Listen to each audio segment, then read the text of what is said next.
to znamená, že nie voda, akú vodu pijeme, aká voda je prospešná pre náš organizmus?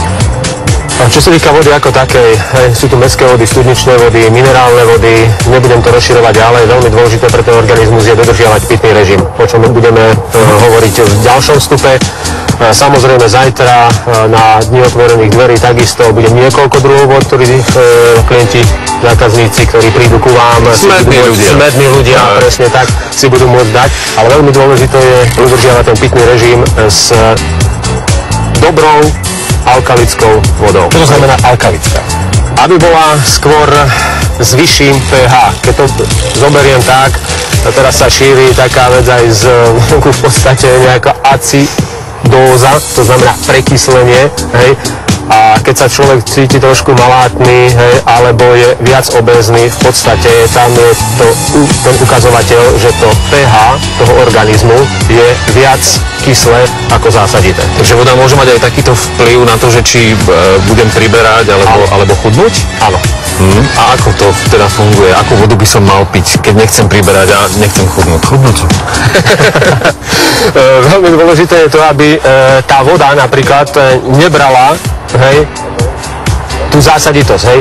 Taký zlodej zásaditosti, hej, nemôžem povedať, že sú konkrétne minerálky, ale sú to bublinkavé vody, hej.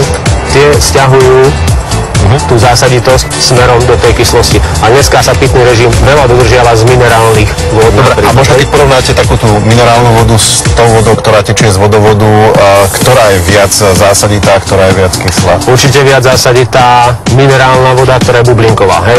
Keď je minerálka, ktorá je tichá, je to oveľa lepšie, ako keď si napríklad niekto urobí sódu, hej? Vyslovene. Dobre, ale minerálka versus obyčajná tečúca voda z vodovodu globálne.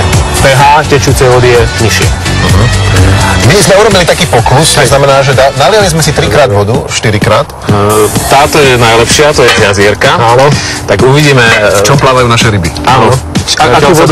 Akú vodu pijú, ale darí sa. Akú vodu pijú, tu zistíme v podstate len to pH, hej? Aké je tej vody. Môžeme to ukázať aj na kameru, samozrejme. Sekundu vydržať. A teraz máme sledovať, čože čím nižšie, tým lepšie?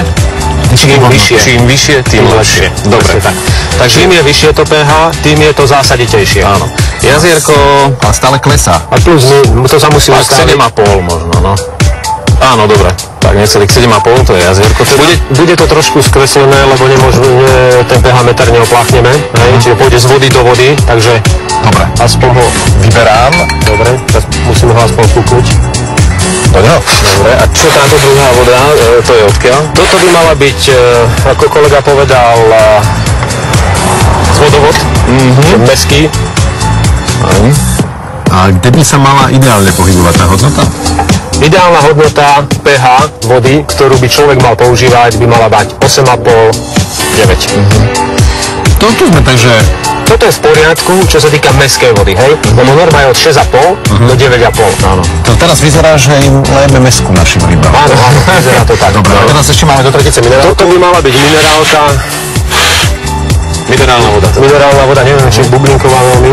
A tá by na to mala byť najlepšie? Najhoršie. To pôjde dole. Ale máte pravdu. Už sme na 5-ke. To je jednoznačné. Dobre. Takže zatiaľ mi z toho vychádza to, že keď som smedný, tak pre seba urobím lepšie to, keď si dám vodu z vodovodu než minerálnu vodu. V určitom množstve. Minerálku treba vypiť, hej?